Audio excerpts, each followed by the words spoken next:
오늘 봉독한 로마서 1장 18절에서 32절 말씀을 근거로 알면서 짓는 죄라는 제목으로 말씀을 나누도록 하겠습니다. 오늘 본문 로마서 1장 18절에서 32절 말씀을 보면 모든 사람들이 죄인임을 설명하고 있습니다. 로마서가 이토록 철저하게 인간을 죄인이라고 설명하는 이유는 만약 인간이 죄인이 아니라면 구원이 필요 없기 때문에 그런 것입니다. 어떻게 보면 절망이 없이는 소망이 필요가 없습니다. 또 복음이 없이는 또 부활이 없는 것이죠. 철저한 자기 부정이 없이도 주님을 따르는 길이 있을 수가 없습니다. 그런데 잘 생각해 보면 우리의 구원이 왜 희미하고 감격이 없고 또 우리 구원받은 그 복음의 능력이 잘 나타나지 않을까요? 그것은 우리가 스스로 죄인이라고 고백하지 않았기 때문에 그런 것입니다.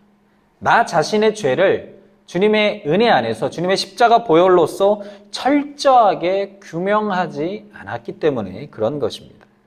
그래서 예수님의 이름으로 구원은 받았는데 그 구원받은 그 기쁨이 그렇게 기쁘지도 않고 별로 그렇게 감격스럽지도 않고 또 나한테 다른 것들에 비해서 그다지 소중하지 않게 여겨지기도 하는 것입니다.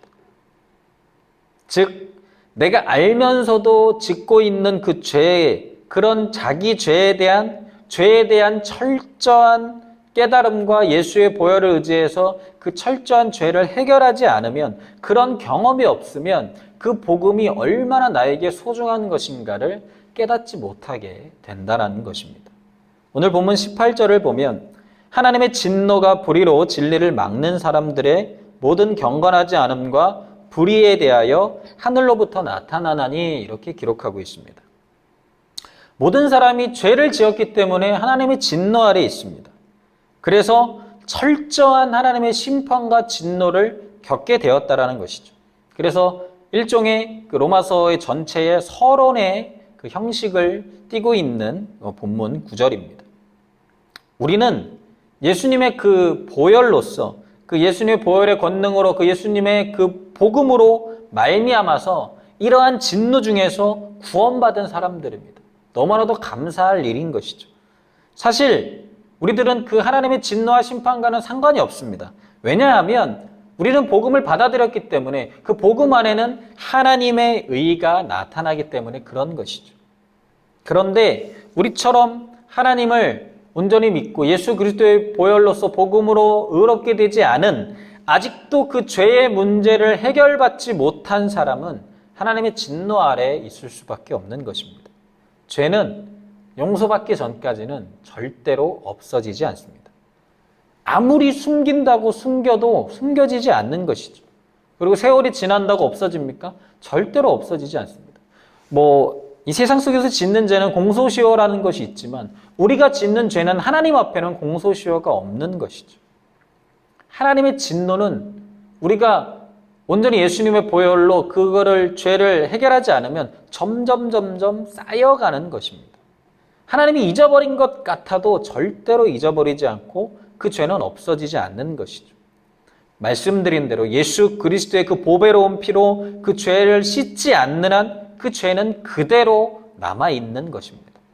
십자가의 예수의 그 보혈의 피와 그 예수 그리스도의 말씀과 그 복음으로 우리가 온전히 그 죄가 용서함을 받아야만 하는 것이죠.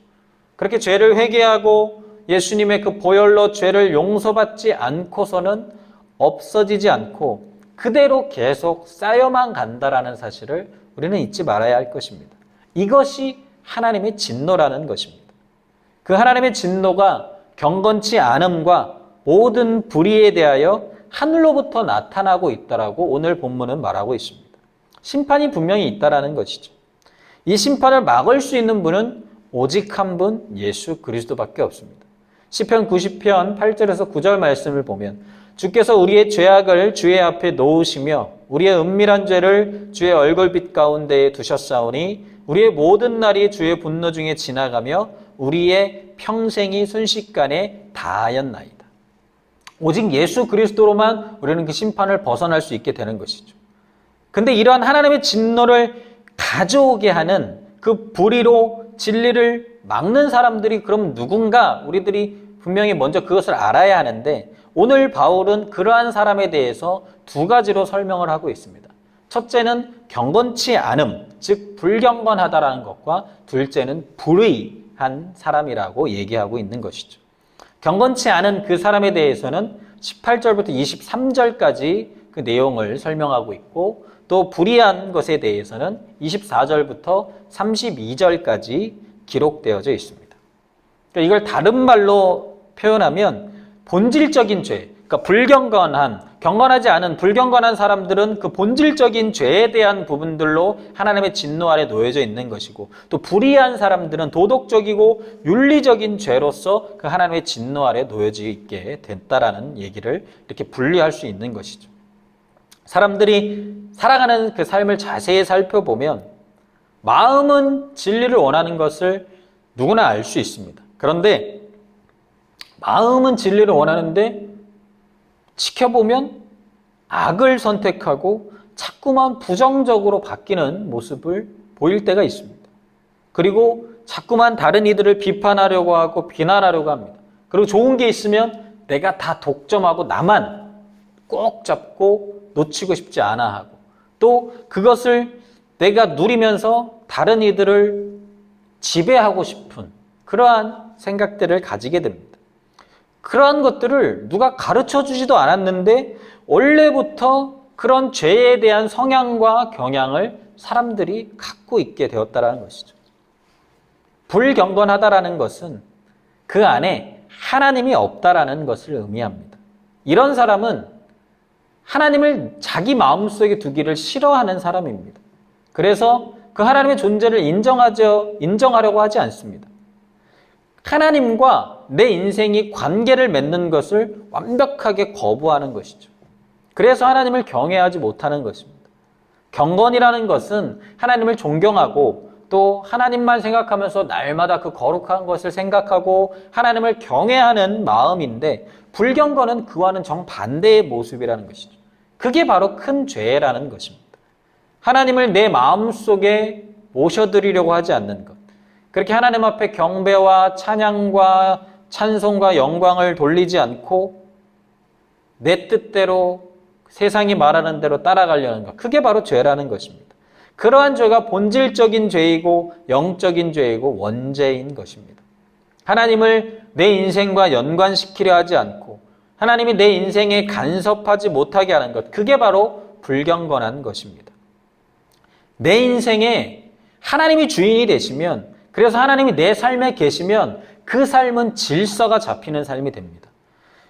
본능을 제어하고 내 마음을 제어할 수 있게 되는 것이죠. 하나님의 마음을 품고 하나님이 가라는 길대로 가게 되면 내 삶에 드디어 질서가 잡힌데, 하나님이 내 마음에 없으면 무질서한 삶을 살아갈 수밖에 없는 것입니다. 내 마음속에 하나님을 거부하게 되면 왜 그렇습니까? 하나님이 없으면 내 안에 빛이 없고 어두움만 가득하기 때문에 그렇습니다. 그래서 인생이 어두워지고 불안해지고 초조하고 부도덕하고 생명이 없는 그러한 썩어가는 인생처럼 삶을 살아가게 되는 것이죠. 그런데 하나님이 계시면 그 사람은 썩지 않은 인생이 되는 것입니다. 또 불의한 사람에 대해서 바울은 또 얘기합니다. 불의한 사람도 하나님의 진노를 가져오는 것은 마찬가지입니다. 불의는 하나님을 모시지 않거나 경건하지 않는 그러한 생활을 하는 데서로부터 출발합니다. 그러니까 도덕적이고 윤리적인 타락이 불의한 삶 속에 나타나는 것이죠. 죄를 이길 힘이 없어지고 이제 걷잡을 수 없이 그 삶이 부패한 삶을 살아가게 된 그러한 상태가 바로 불의한 상태를 의미하는 것입니다. 오늘 보면 19절을 보면 이는 하나님을 알만한 것이 그들 속에 보임이라 하나님께서 이를 그들에게 보이셨느니라 이렇게 기록하고 있습니다. 불경건은 경건하지 않다라는 것은 하나님을 우습게 여기는 것이라고 말할 수 있습니다. 하나님은 인간을 창조하실 때 분명히 그 인간에게 하나님을 알만한 것을 주셨다라고 오늘 말씀은 말하고 있습니다. 인간의 그 이성과 양심에 하나님을 느끼도록 하게 만드셨다라는 것이죠. 왜냐하면 하나님께서 자신의 형상을 따라 우리를 지으셨고, 그래서 하나님을 우리가 믿건 안 믿건 하나님에 대해서 느낄 수 있도록 우리들을 만들어 주셨다는 것입니다. 그렇기 때문에 하나님을 믿지 않는 무신론자들은 다 거짓말쟁이인 것입니다. 하나님께서 내가 하나님을 느끼도록 하나님 자신을 존재한다라는 것을 그 사람의 이성과 양심이 다 알 수 있도록 해주셨는데, 하나님을 없다라고 얘기하는 이 무신론자들은 그렇기 때문에 거짓말을 하고 있는 사람들인 것이죠. 본문 20절을 보면 창세로부터 그의 보이지 아니하는 것들 곧 그의 영원하신 능력과 신성이 그가 만드신 만물에 분명히 보여 알려졌나니 그러므로 그들이 핑계하지 못할지니라 이렇게 기록하고 있습니다. 하나님께서 그래서 자신이 만든 그 모든 자연 만물 속에 자신의 모든 보이지 않는 능력과 신성을 담아 놓으셨다라고 말씀하고 있는 거죠. 우주 만물에 하나님이 계신 것입니다. 이 공기 속에도 하나님이 만든 공기 속에도 하나님은 계시는 것이고, 하나님이 만든 이 모든 자연 속에 하나님이 계시는 것이죠. 그 만드신 그 하나님의 호흡과 인격이 그 모든 것에 담겨져 있는 것입니다. 그래서 우리 인간이 우리의 양심과 이성으로 판단하면 그 모든 것을 알 수 있는 것입니다. 과연 이것이 어디서부터 왔는 것인가, 그것을 따지고 생각해 보면 이게 전능하신 하나님께서 만드셨음을 알 수밖에 없다라는 것이죠. 그럼에도 불구하고 인간은 오만하게, 무신론자들은 하나님은 없다라고 당당하게 얘기합니다. 그것이 죄이고 도전인 것이죠. 하나님이 없다라고 하는 것은 사단의 세력이 뒤에서 만들어주고 있는 잘못된 의지의 표현입니다.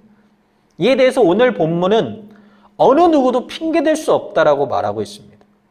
핑계할 수 없는 것이죠. 하나님이 알만한 것을 다 보여주셨는데 하나님이 없다라고 얘기해놓고 나중에 가서 그걸 핑계댄다? 그 핑계댈 수가 없다라는 것입니다. 하나님은 공의로우시고 거룩하시고 인간이 짓는 그 죄에 진노하시는 분이십니다. 그렇기 때문에 우리는 그 하나님 앞에 빨리 우리의 죄를 회개하고 그 죄를 정리해야만 하는 것입니다. 죄를 질질 끌고 다니지 말아야 하는 것이죠. 그 죄를 예수 그리스도의 보혈로 씻을 수 있는 것이 진정한 구원이고 진정한 축복인 것을 믿게 되시기를 주님의 이름으로 축원드리겠습니다.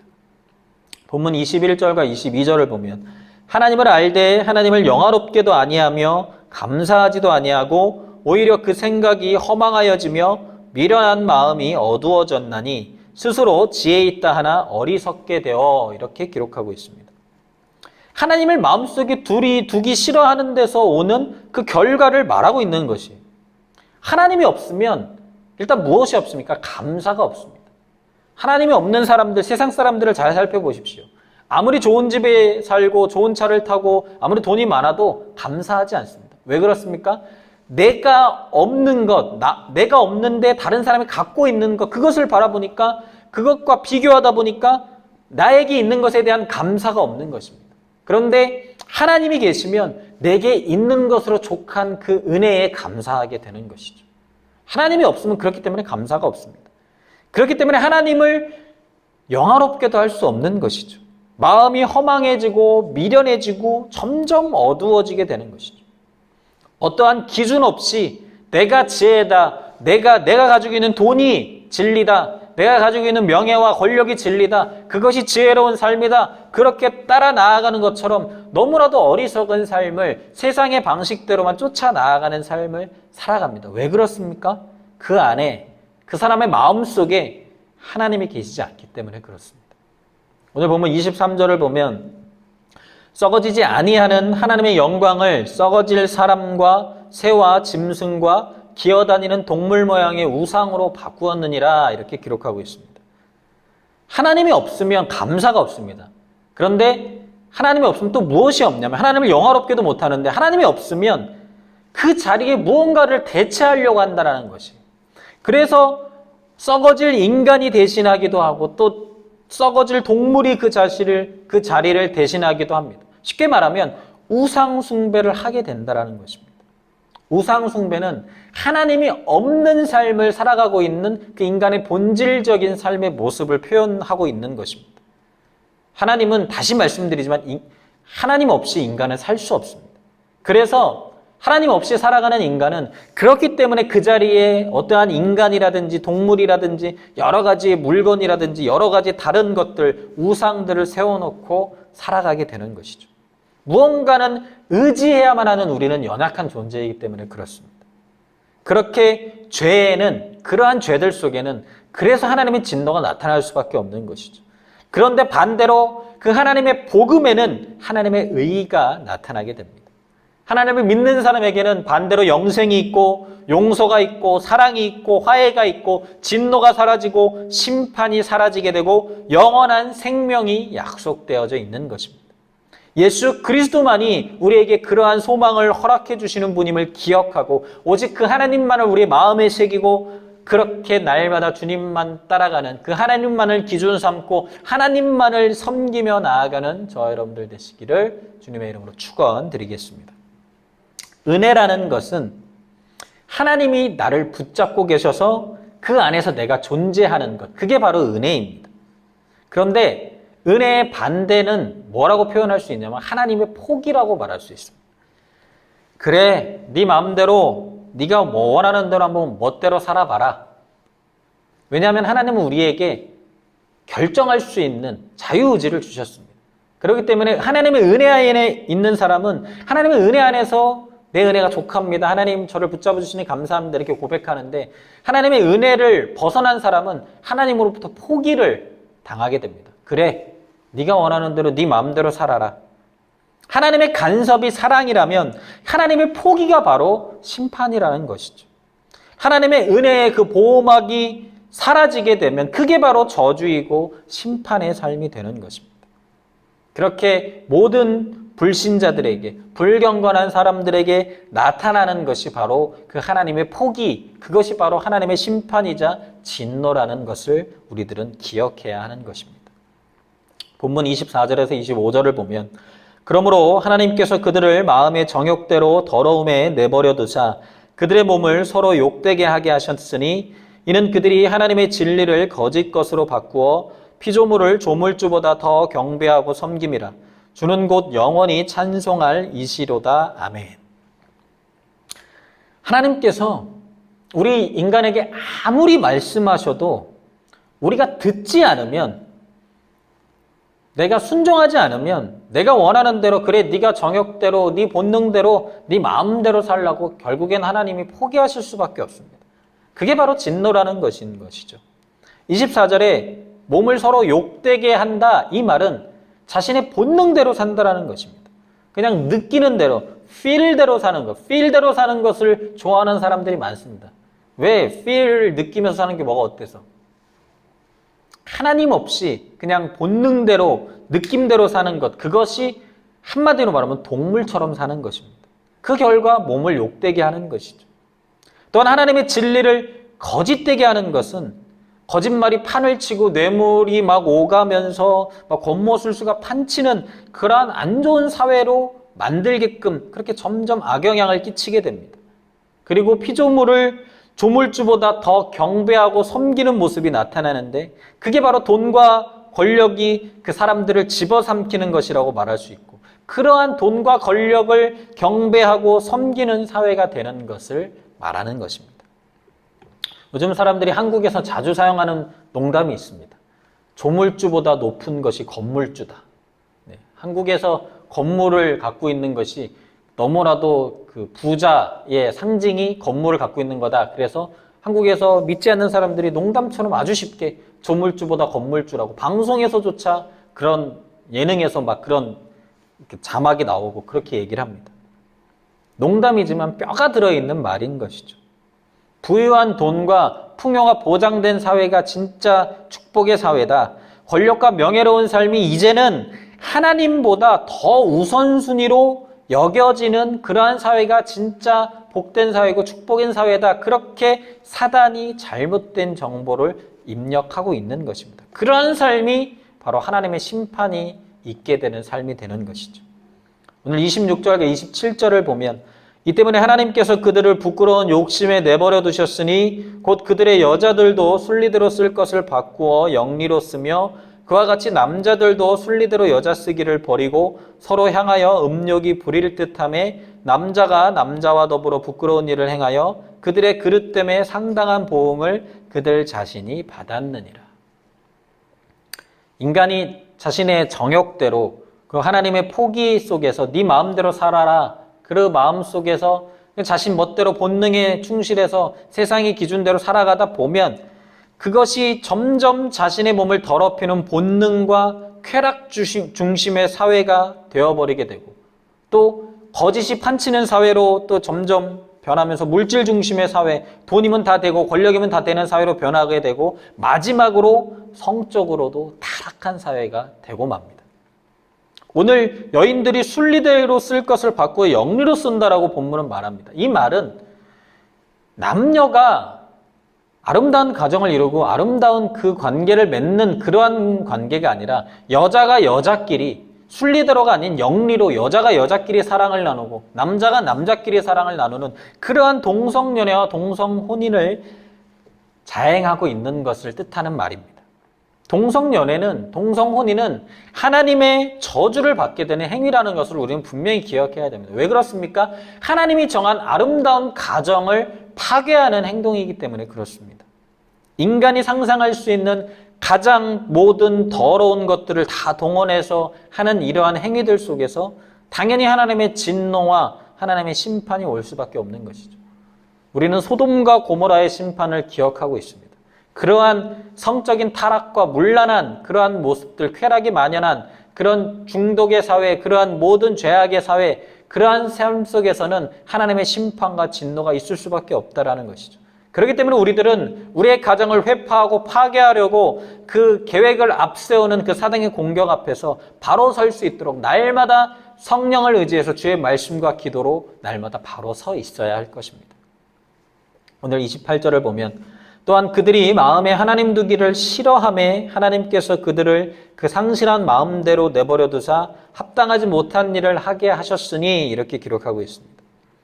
사단이 주는 마음으로 살아가게 되면 당연합니다. 마음속에 하나님 두기를 싫어할 수밖에 없는 것이죠. 왜 그렇습니까? 빛과 어둠이 공존할 수 없기 때문에 그런 것이죠. 어두움을 따라가게 되면 빛은 멀어지게 되는 것입니다. 점점 하나님이 불편해지고 말씀 읽는 것이 괜히 찔리니까 안 보게 되고 그 성령이 점점 불편해집니다. 그래서 하나님을 거부하게 됩니다. 하나님이 거부한 것이 아니라 스스로 하나님을 거부하게 되는 것이죠.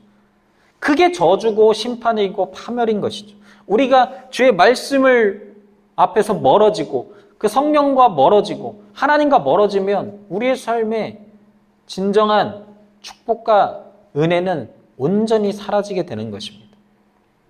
그렇기 때문에 우리는 이런 저주와 심판과 파멸을 벗어나기 위해서 우리의 마음속에 빛 대신 예수 그리스도를 늘 우리 안에 온전히 모셔드려야 합니다. 그래서 아까 고백했던 것처럼, 설교 전에 고백했던 것처럼 나는 죽고 내 안에 예수님이 살아계신다. 내 안에 주님으로 말미암아 절대 긍정과 절대 믿음으로 살아간다. 절대 감사로 살아간다. 그렇게 날마다 그 예수님을 고백하고 선포해야 하는 것입니다.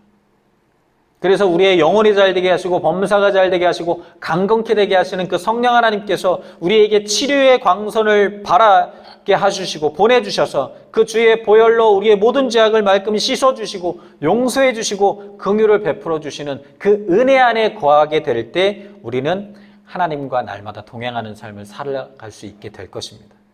그러한 삶을 살아가는 것, 그러한 것이 하나님을 마음에 두기 싫어하는 사람과 정반대의 삶이 된다라는 것입니다.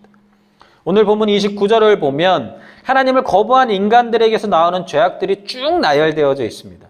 29절, 곧 모든 불의, 추악, 탐욕, 악의가 가득한 자요, 시기와 살인, 분쟁, 사기, 악독이 가득한 자요, 수군수군하는 자요. 사도 바울은 먼저 인간 자신 안에 나타나는 근본적인 죄들의 목록을 설명합니다. 불의라는 것은 하나님의 의와 반대되는 말입니다. 그러니까 모든 죄를 총괄하고 있는 것이라고 말할 수 있죠. 하나님 없이 사는 인간은 이런 불의라는 구조를 가지고 태어났고 예수님을 구주로 영접하기 전까지는 그 불의한 삶에서 떠날 수가 없는 사람들인 것이죠. 추악은 이 불의라는 뿌리에서 나오는 악한 모습입니다. 그래서 악을 보면 싫어해야 되는데 어느 순간 좋아하고 악이 활개치는 것을 보면 더 스릴을 넘치게 되고 그 악 때문에 고통 겪는 사람들을 보면서 오히려 고소해하는 모습을 보이는 사람들이 있는 것이죠. 그게 바로 추악한 그러한 그 마음속의 마음을 갖고 있어서 그런 것입니다. 탐욕은 악의 결과가 나타나는 것입니다. 더 많이 갖고 더 많이 소유하려고자 하는 욕망인 것이죠. 인간은 욕망 덩어리라고 할 수 있습니다. 그래서 자신의 그 탐욕을 충족시키기 위해서는 남을 짓밟아서라도 어떠한 희생을 남들에게 그 대가를 치러서라도 내가 그 탐욕을 채우는 것을 두려워하지 않고 그것을 당연시 여깁니다. 그러한 우리가 탐욕을 버려야 하는 것입니다. 또 악의는 불의와 추악과 탐욕 그 모든 것이 악한 생각과 의도 때문에 나타나는 것이라고 말할 수 있을 것입니다. 또 두 번째로 다른 사람을 적극적으로 괴롭히는 죄의 목록도 나열되고 있습니다. 시기는 남을 미워하고 정죄하는 마음입니다. 그 시기는 그 속에 미움을 잉태할 수밖에 없는 것이죠. 그래서 그 시기에는 각종 모함과 경쟁과 질투가 생겨나게 됩니다. 그래서 시기 속에는 사람을 죽이는 독이 들어있다라고도 말할 수 있는 것입니다. 또 살인은 마귀의 전공입니다. 그 시기의 마음이 결국은 살인하는 데까지 가게 하고 실제로 죽이지 않는다 할지라도 마음속에 분을 품고 그 사람에게 악한 생각을 품는 것 그것조차 예수님은 살인이라고 금하게 말씀하고 있는 것이죠. 마귀는 그렇게 사망 권세를 갖고 있는 그런 존재입니다. 하나님께서 주신 그 생명을 죽이고 파괴하려고 늘 호시탐탐 기회를 노리고 있는 것이죠. 분쟁은 그 마귀와 항상 함께합니다. 시기하는 마음은 살인까지 가지 않더라도 대부분 분쟁을 일으키는 데까지는 그것을 만들어냅니다. 그래서 언제나 마귀가 있는 것은 분열과 분쟁과 깨진 모습이 나타납니다. 성령이 있는 것은 일치와 화해와 사랑이 있는 것이죠. 그렇기 때문에 우리는 그 분열과 분쟁을 가져오는 사단 마귀를 예수의 보혈로 쫓아내야 되는 것입니다. 사기는 낚싯바늘에 미끼를 끼워서 고기를 잡듯이 속임수를 쓰는 것을 의미하는데 한마디로 마귀는 사기꾼이라고 말할 수 있습니다. 그러한 마귀와 동행하면 우리들도 사기꾼이 되는 것이죠. 사기꾼이 같이 다니면 그 사람도 사기꾼인 것이죠. 마귀가 사기꾼이면 우리가 마귀와 동행하면 우리도 사기꾼이 되는 것입니다. 악독은 악한 성질의 죄로서 의도적으로 행하는 악한 행동을 말합니다. 그래서 그 악독은 사악한 것으로 모든 사람들에게 결정적인 피해를 주기도 합니다. 그리고 세 번째로 또 저주받은 12가지 인간의 모습들이 설명되는데 29절 후반부부터 31절까지 그 부정적이고 파괴하는 인간의 모습에 대해서 설명합니다. 29절 후반부터 31절을 보면 수근수근하는 자요, 비방하는 자요, 하나님께서 미워하시는 자요, 능욕하는 자요, 교만한 자요, 자랑하는 자요, 악을 도모하는 자요, 부모를 거역하는 자요, 우매한 자요, 배약하는 자요, 무정한 자요, 무자비한 자라. 수근수근한다라는 것은 사람들이 보이지 않는 데서 남을 악평하고 비방하는 것을 말합니다. 근데 그건 잘 보면 사실보다는 소문인 경우가 많습니다. 그리고 좋은 내용인 것보다는 나쁜 내용이 많습니다. 그리고 긍정적이지 않고 부정적이죠. 앞에서 하지 못하니까 비겁하게 뒤에서 숨어서 수근수근 거리는 것입니다. 그 비방한다라는 것은 사람들이 보는 데서 공개적으로 상대의 잘못을 공격하고 헐뜯고 깎아내리는 것을 말합니다. 또 하나님께서 미워하시는 자는 이러한 모든 죄들 때문에 하나님으로부터 이제는 포기를 경험하게 되고 그 결과 진노와 심판 속에 미움을 받게 되고 버림받게 된 사람들을 의미합니다. 능욕하는 자는 악의를 가지고 다른 사람을 경멸하고 인권을 유린하는 자들을 의미합니다. 한 사람을 철저히 괴롭히고 파멸로 이끄는 경우라고 말할 수 있습니다. 한 몇 개월 전에 한국에서 유명한 그 배우들이 서로 간에 가스라이팅을 했다라는 기사를 본 적이 있습니다. 그래서 가스라이팅이 도대체 무언가 하고 찾아보았더니 타인의 심리나 상황을 교묘하게 조작해서 그 사람이 스스로를 의심하게 만들므로써 다른 사람에 대한 지배력을 강화하는 행위로서 가스등이란 연극에서 유래한 용어라고 합니다. 그래서 가스라이팅은 가정이나 학교나 연인 이런 주로 밀접하거나 친밀한 관계 안에서 이루어지는 경우가 많은데 보통 수평적이건보다 비대칭적 권력으로 누군가를 통제하고 억압하려고 할 때 이루어지게 된다고 합니다. 그러니까 내 말만 들어야 돼. 너는 촬영장에 가서도 다른 배우들하고 얘기도 하지 말고 특히 여자 배우랑 얘기하지 말고 너는 내 말대로 네 표정 관리하고 그거에만 하고 바로바로 모임도 같이 먹고 집에 가. 그렇게 가스라이팅으로 그 사람을 억압하고 그 사람을 조종하는 것. 그것을 능욕하는 자라고 표현도 할 수 있는 것이죠. 교만한 자는 다른 사람을 멸시하고 자신 높아지기를 원하는 사람입니다. 그래서 다른 사람의 충고나 권면을 거부하고 나 자신의 우월감에만 사로잡혀 있는 사람을 의미하죠. 자랑하는 자는 이러한 교만이 언어로 표현되는 사람입니다. 교만하면 스스로 자랑합니다. 남이 칭찬하는 게 아니라 자기 스스로 자기를 칭찬해요.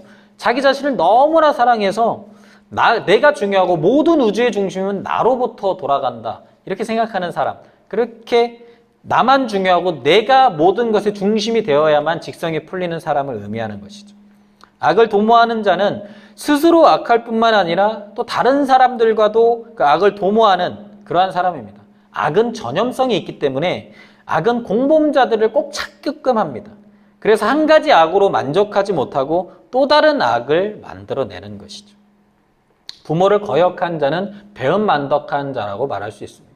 하나님을 거부하는 사람은 그 우리의 인간의 부모에게도 순종하지 않고 거역하는 배은망덕한 사람인 경우가 많다는 것이죠.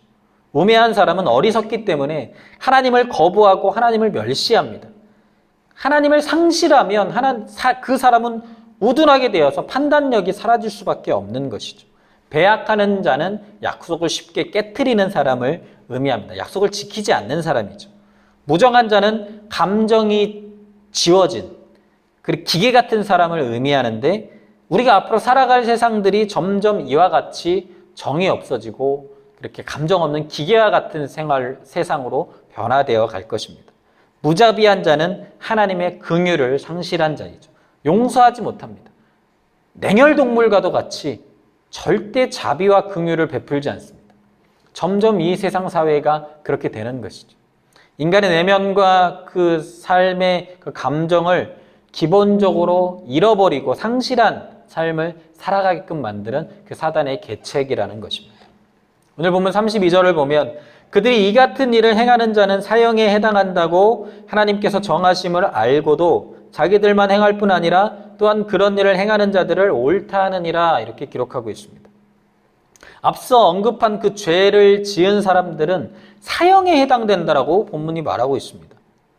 19절에 이는 하나님을 알만한 것이 그들 속에 보임이라 하나님께서 이를 그들에게 보이셨느니라 이 말씀이 적용된 것입니다. 그러니까 무슨 말이냐면 몰라서 짓는 죄가 아니고 다 알면서 짓는 죄고 의도적으로 짓는 죄라는 것입니다.